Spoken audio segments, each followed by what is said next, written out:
लाफैनो हानाय खौसेथि बर' सुबुं आफादनि मानगोनां आफादगिरि महरै सुबिदा बिथां आरो लोगोसे बावहायनो खौसेथि बर' सुबुं आफादनि सासे नेहाथारि बिथां सुशान्त मुसाहारि बावहाय जों बाहागो लानो हादों मानगोनां बिथां आरो लोगोसे जोंनि बिटिसिनि बायजोनि बारग' बिएल थुनलाइ आफादनि गाहाय नेहाथारि बिथाङा बिथां मिस्टिराम नार्जारि मानगोनां बिथां आरो लोगोसे 2020 मायथाइनि 27 जानुवारि बेनि गेजेरजों बर' फसंथान दावहानि मोनसे दाफुं जाबाय जायखौ गुसुङै बर'फ्रा बयबो बुङो BKWS बर' फसंथान वाइल्ड फार्मार्स काउन्सिल बेखौ दाफुंनाय जाबाय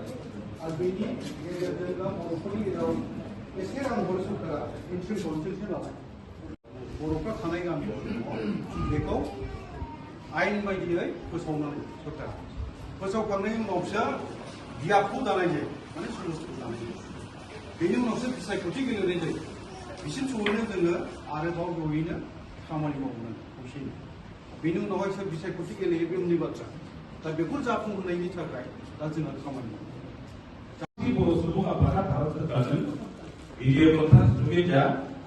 दिल्लीयाव थांना नर्थआव थांना रायज्लायनायानो जा जों 3 खेब टाइम सोलिबार 7 आकार का आलोचना কৰাৰ বিনিময়ত বিটিআৰৰ লগতে বিটিআৰৰ বাহিৰত যিবিলাক বড়ো সমস্যা আছে ইয়াৰ সমাধান কৰিবৰ কাৰণে আমি ভাৰত চৰকাৰক আমি যেনেকৈ পাৰোঁ আমি চেষ্টা কৰি আছোঁ আৰু তাৰ আমি গুৰুত্ব প্ৰণালী কৰা दा बे बेलायाव जों रायज्लायदों गोबां खेब रायज्लायदों न'खर बिफाननि मन्थ्रिजों रायज्लायदों न'खर बिफाननि चिफ सेक्रेटारिजों रायज्लायदों एडिशनेल सेक्रेटारिजों रायज्लायदों बिएसपि बिथांजों गले गले रायज्लायदों नैबे काउन्सिलखौ दाफुंनाय बेलायाव जों रायज्लायदों बिथांमोना थोंजोङै बुंबाय जिहेतु काउन्सिलखौ होनांगौ नालाय भारत सरकारा होबाय